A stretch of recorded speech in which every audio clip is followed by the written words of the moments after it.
in continuation, under polar curves of module number 6, plane areas in arc length, this is now polar curves area bounded. Last meeting, we have already know how to plot a specific polar curves and identify each radius with respect to a particular angle. By doing so, we need now to identify the area bounded by this particular polar curve. With that, this is now our formula in solving an area bounded by a polar curve. For instance, if we have plotted a specific polar curve on such manner, we are no longer going to identify the the specific horizontal and vertical element of a particular area bounded of a curve. But with this, we are considering a radius strip or an area of a sector of a circle, which we will then consider that as our differential area, which is now equal to 1/2 radius of that particular polar curve times its differential angle. And applying your integral sign or antiderivative sign on each side, we will then have our general formula in obtaining the area bounded by a polar curve equal now to the integral of the lower limit or angular lower limit up to angular upper limit 1/2 radius squared d theta. So yung radius squared basically this particular equation. Then substitute lang natin yan. Ang problema lang natin dito is how to identify your theta 1 and your theta 2. Kasi ang i-consider nating area, yung buong section bounded by this particular polar curve. Ang shortcut lang dito for you to identify your theta 1 and theta 2, saan nag-umpisa yung inyong plotting of the polar curve, which will serve as your theta 1, and saan nag-close yung ating polar curve that will serve as our theta 2. We will then express that in radian. Now, few rules. Sine squared theta is to cosine n theta, synonymous with or without the x variable. Then cosine squared theta is sine n theta, and again synonymous with or without the variable y. Kasi nga lahat na ng ating conditions here are in terms of radian or angle. Then the radius squared is simply synonymous with the origin of the plotted polar curve. So with that, the same example from last meeting, alam na natin kung ang most likely anong figure itong ating example. This was the given example as recorded lecture, right? So first, we need to tabulate our angle versus radius or theta versus radius.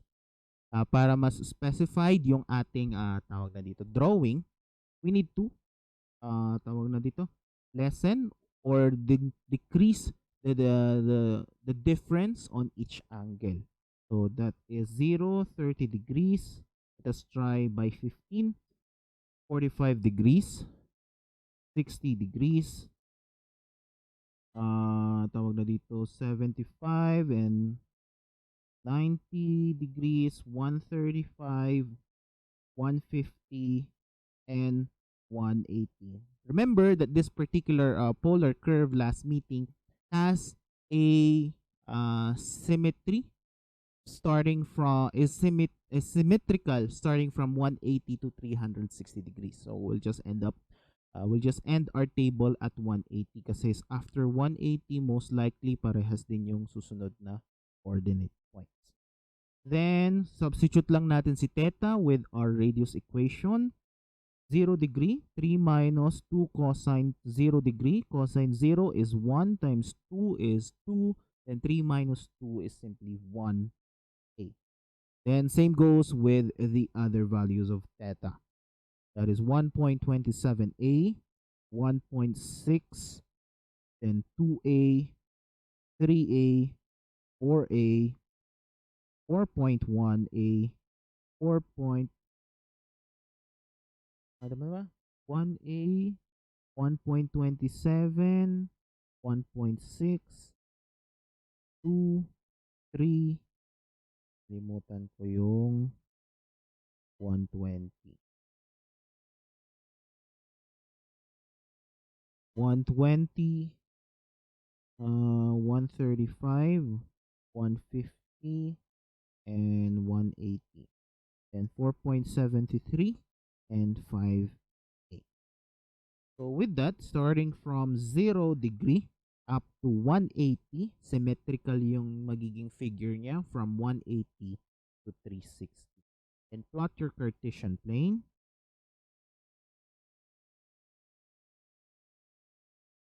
Your A, then your angle.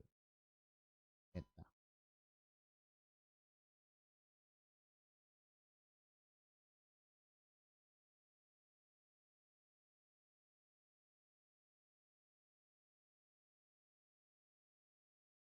Thirty, 45,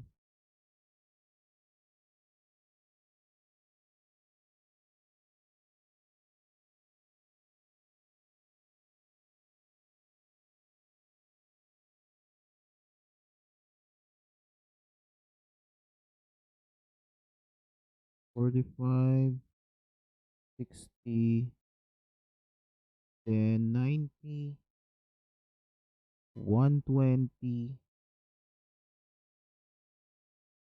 135,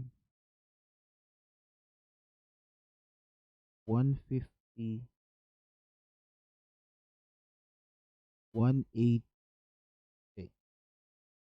That is your 30 degrees, 45, your 60, 90, 120, 135, 150, and 180. Okay? Etong circles na gagawin ko is just for me to easily identify my coordinate points. Kayo nang bahala kung ilalagay nyo man o hindi. Be my 1A, 2A, 1A, A, 3,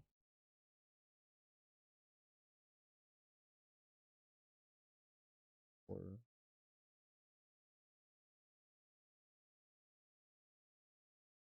Okay. Then, plot ko lang yung aking points. At 0 degree, that is 1A. At, what they call this, 30 degrees, 1.27. At 45, that is 1.6. At 60, that is 2. At 90, that is 3. 120, 4. 135, 4.1. 150, 4.7. 4.1. 120 is 4. Then 4.1. 4.73. And lastly, 5. Okay.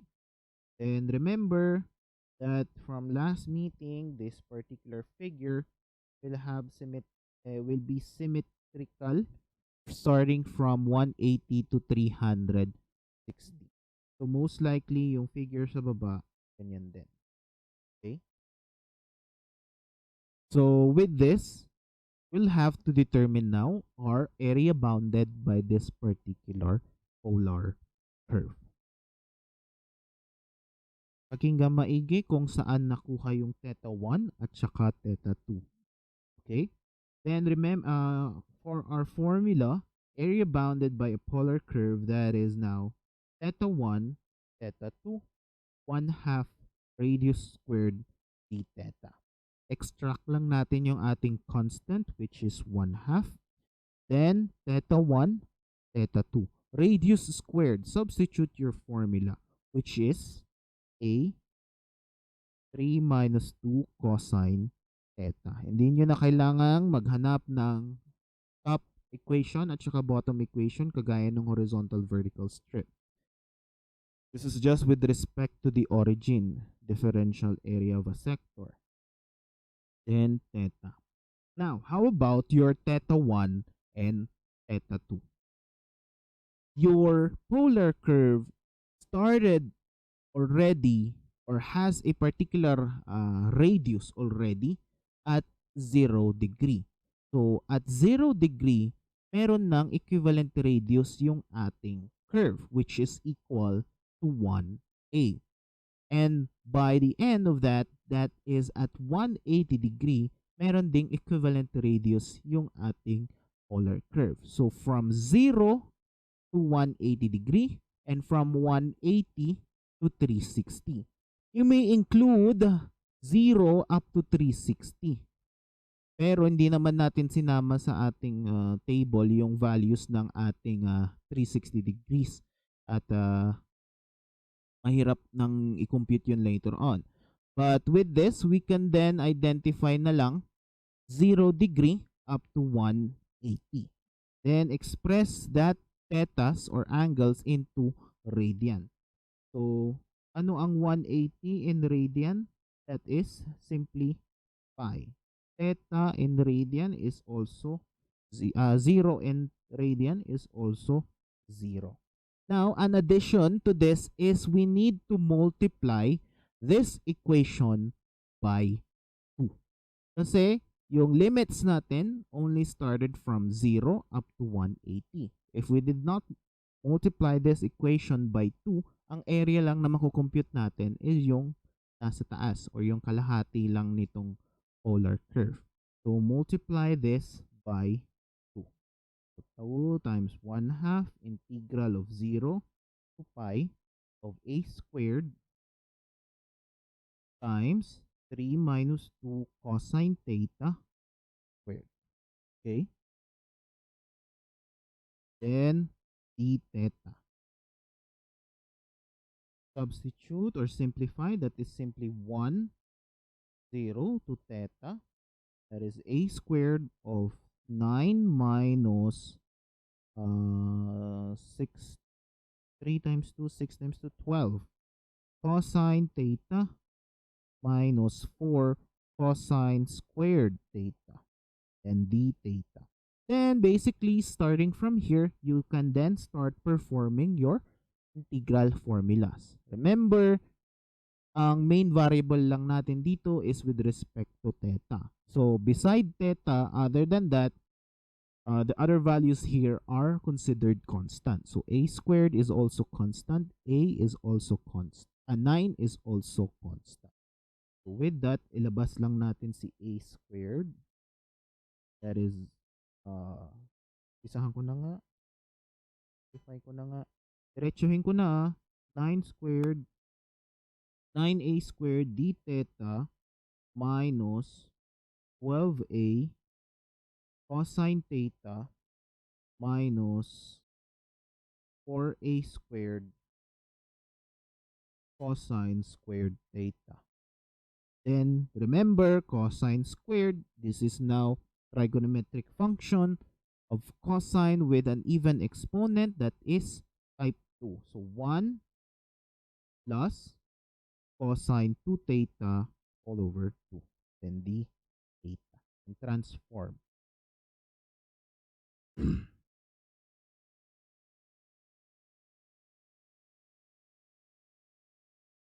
Okay? Transform. Simplifying you from there. Labas ko na lang muna yung a squared. Then 9a or 9 minus, tama ba? 9, 4 times 1/2 positive, negative. Tama ba? Positive ito. Positive. So 9 plus 4 times 1/2 is 2. 9 plus 2 is 11. So that is 11 d theta minus 12 cosine theta d theta plus 2 of cosine 2 theta d theta. Okay. Simplify, that should be now a squared 11 theta minus 12 integral of cosine is sine. So that is 12 a squared sine theta plus 2 theta. Introduce ka ng correcting factor na 1 half integral of cosine is positive sine. 1 half times 2 is 1. Then that is a squared sine 2 theta plus c. Then your upper and lower limit.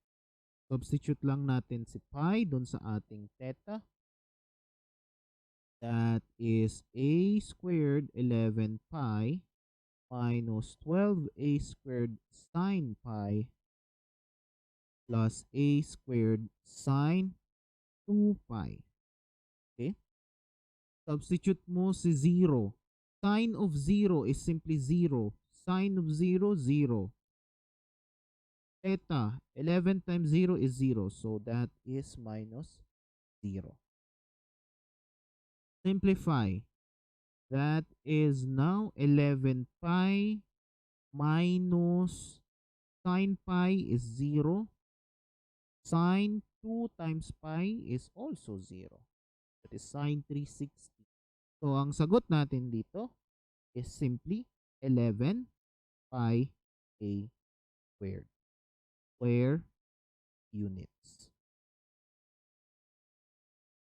So, this will be our area bounded by this polar curve.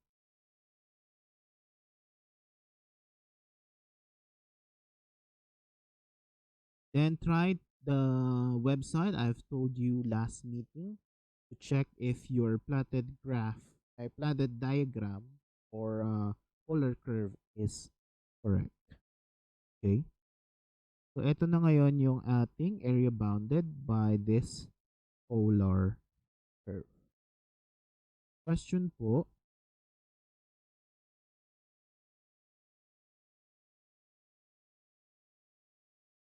Hello? Yan, sir. Nakuha po ba yun? Kasi hindi nyo na kailangan kumuha ng horizontal vertical element ha. Lahat yan with respect to origin. So any section could be your differential area. Kaya ang radius natin yung ating main equation. Then radius squared. Substitute, simplify, then apply your basic knowledge with integral formulas.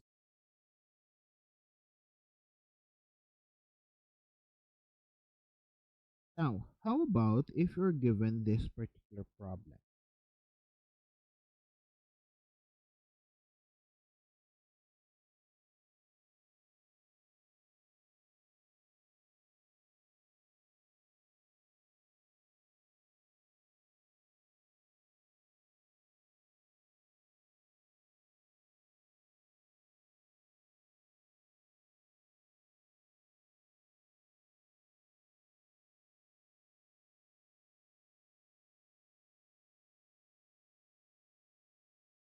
Ngayon, ang tinatanong naman is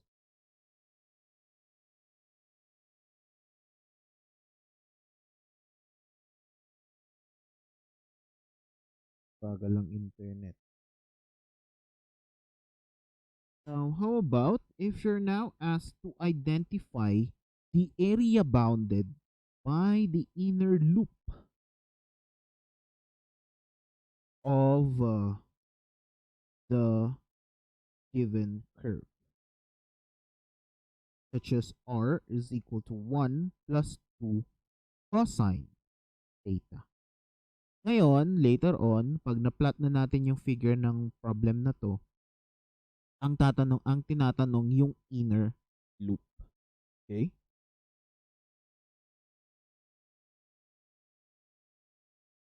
Theta, plot lang natin. R. Substitute theta in your equation R starting from 0 to 360 degrees. Then meron daw siyang inner loop. 0, 30, 45, 60, 90, 120, 135, 150, 180, 210, 255, 270, 300, 315, 330, and 360. On your own calculator, try to substitute those angles in the given equation of the given radius. R is equal to 1 plus 2 cosine theta. Meron na akong values, so substitute nyo na lang. I-check nyo na lang on your own. That is 3, 2.73, 2.41, 2, 1, 0, negative 0.41, negative 0.73, and negative 1, negative 0.73. That is, no lang ako, dapat merong 225 degrees. 225 degrees is 0.41. 255 is 0.48. 270 is 1. 300 is 2. 315, 2.41. 330, 2.73. And lastly, 360 is 3. So, mapapansin ninyo, meron tayong negative. Most likely, nag-interloop yung ating figure dito. Okay?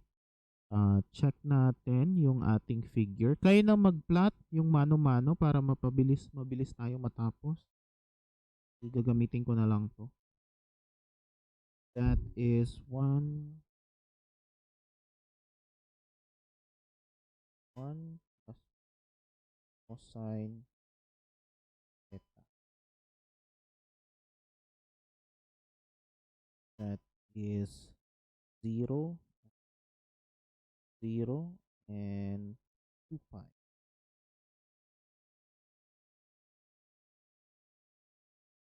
Okay.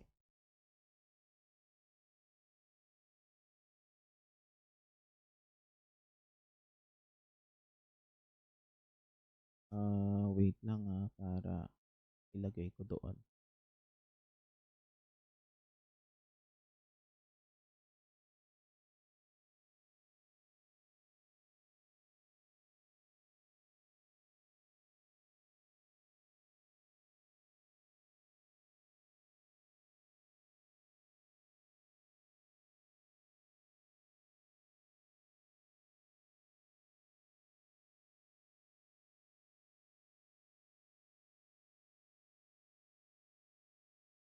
Pero wag niyong gagawin ito sa assignments nyo Tsaka sa quizzes nyo. I-plot nyo ng mano-mano Bigay nyo yung exact points.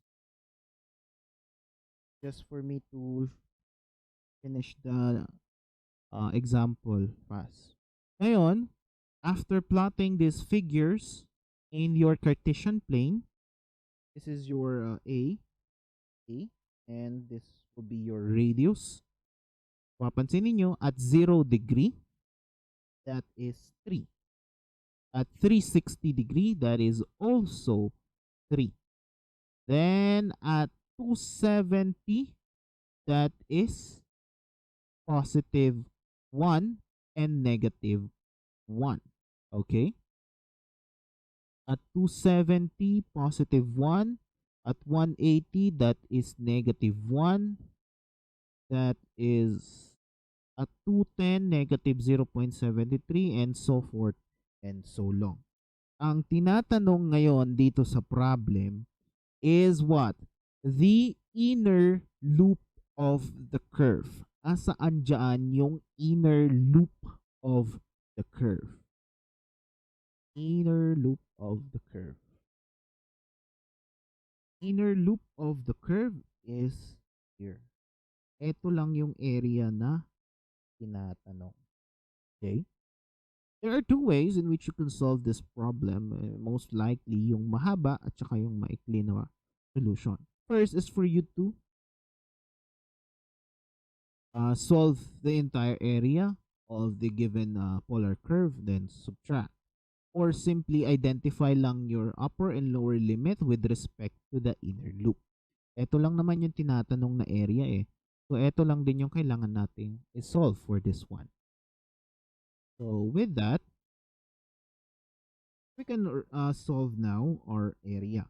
Area is basically your integral of theta 1 to theta 2, 1 half of radius squared d theta. Your radius is still the same. Gamitin nyo pa rin yung equation with respect to the radius. Track lang natin si constant 1 half, theta 1, theta 2. Then the radius is 1 plus 2 cosine theta. Then square d theta. Ang problema ngayon is ano yung ating lower and upper limit. So ang tinatanong is from this inner loop. So from from 0a from 0a to 120 to 180a, which is positive 1 and negative 1, that is tawag na dito, from 0, which is 120, that is 2 pi over 3. Tama ba? 2 pi over 3. Or 360 divided by 3 is 120. So from 0 to 1, ito yung ating loop. Okay? Then, which is 120 to 180. Then, from that, times 2. Kasi yung taas lang yun na curve. So, times. So, that is 120 degrees to 180 degrees. Then, times 2. Kasi yung upper loop lang yung ating limits. Para makonsider natin yung sa baba na curve. So, times 2. 120 in radian, that is 2 pi over 3. 180 in radian, that is pi. Square of 1 plus 2 cosine theta is simply 1 plus 4 cosine theta plus 4 cosine squared theta. Then from that, apply your apply your basic integral formulas. Magiging 1 na lang yan. Integral of d theta plus 4 integral of cosine theta. This is now 4. Ano ang cosine squared theta? That is your 1 half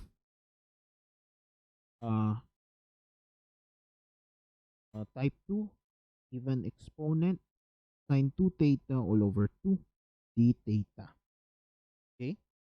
1 plus 2. That is simplify na nga lang natin.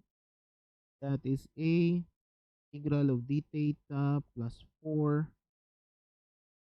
integral of cosine theta d theta plus 4 times 4 divided by 2 is 2 integral of d theta plus 2 integral of cosine 2 theta d theta. Okay? 1 plus 2 then 3 d theta. That is 3 d theta plus 4 cosine theta d theta plus 2 cosine 2 theta d theta. Then apply your integral formula.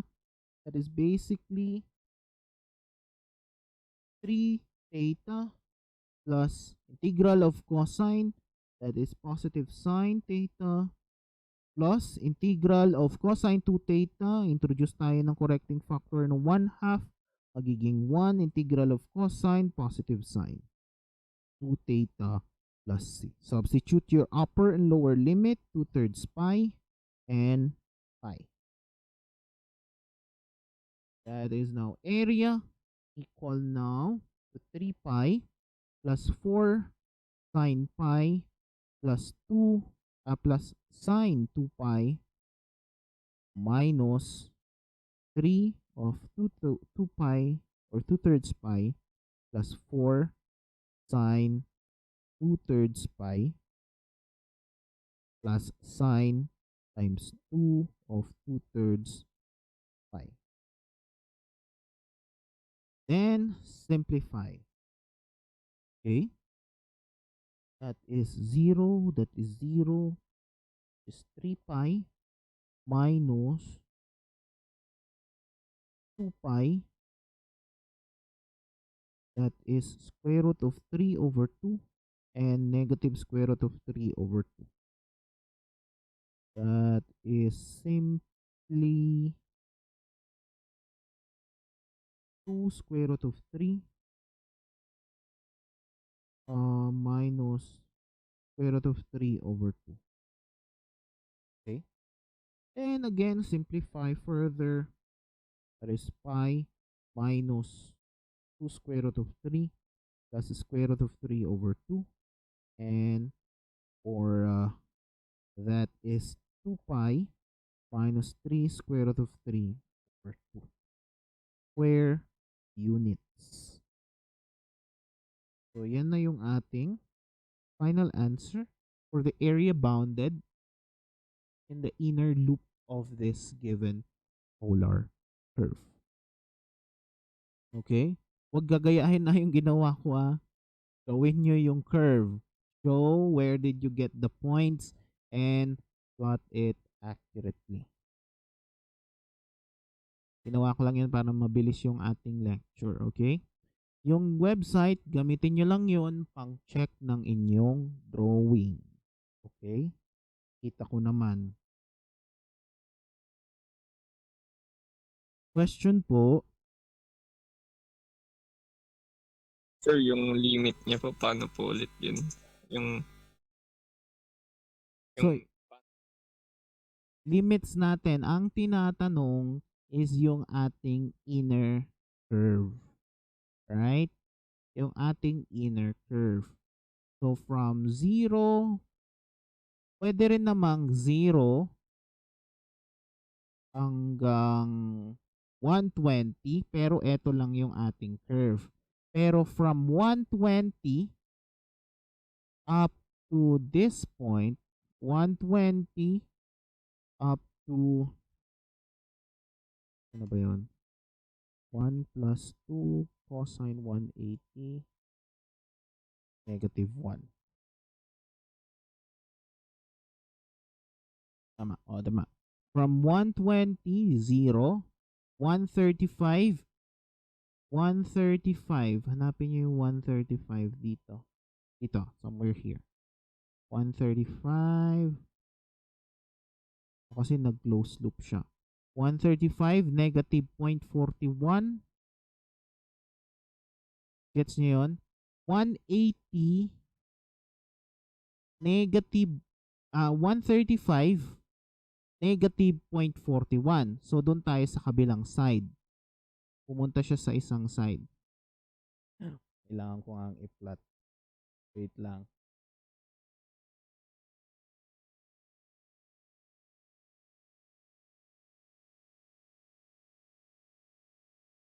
So, halimbawa ito. Start tayo sa 120. 120, 135, 150, 180. 180. So, from 120, 0. 0. Okay? 135, dapat dito, 'di ba? Which is negative 0.41. Pag negative, opposite side yung inyong pagpa-plot. Negative 0.41, so imbes na dito, dito ka. 0.41. 150, negative 0.73. Imbes na dito na side, dun ka sa opposite side. So 1.73. Let's just say here. Then 180 is negative 1. Negative 1 imbes na side na yan, doon sa opposite side. Ganon. Pag lumabas na ang radius nyo is negative, baliktarin nyo yung point of plotting nyo. Pag lumabas is negative for your radius, ibig sabihin, paatras. Paatras ang inyong plot of radius. So from 120 to 180, eto yan. Then from 180 from 210, which is 0.73, or 210, right?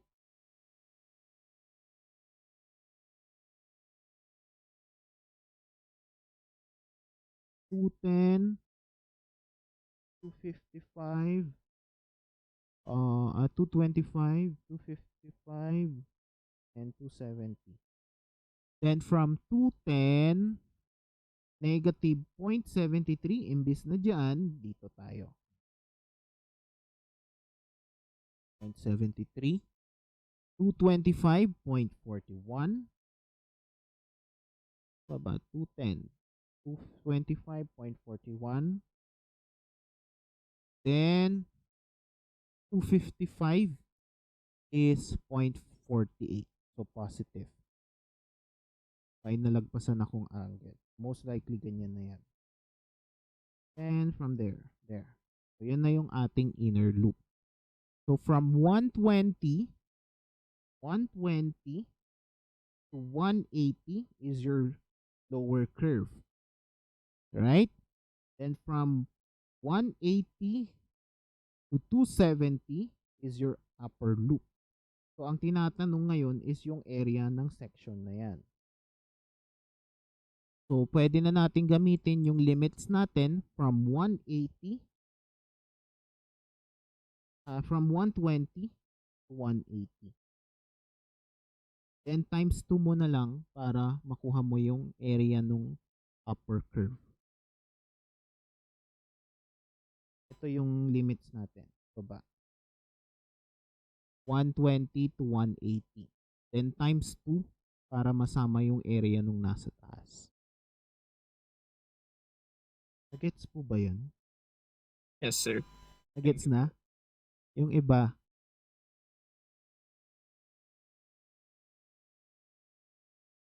gets na? Pag negative yung radius, paatras yung pag-plot.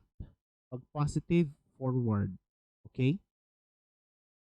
Ulitin ko, pag negative yung na-compute na radius, paatras yung pag-plot. Pag positive, forward.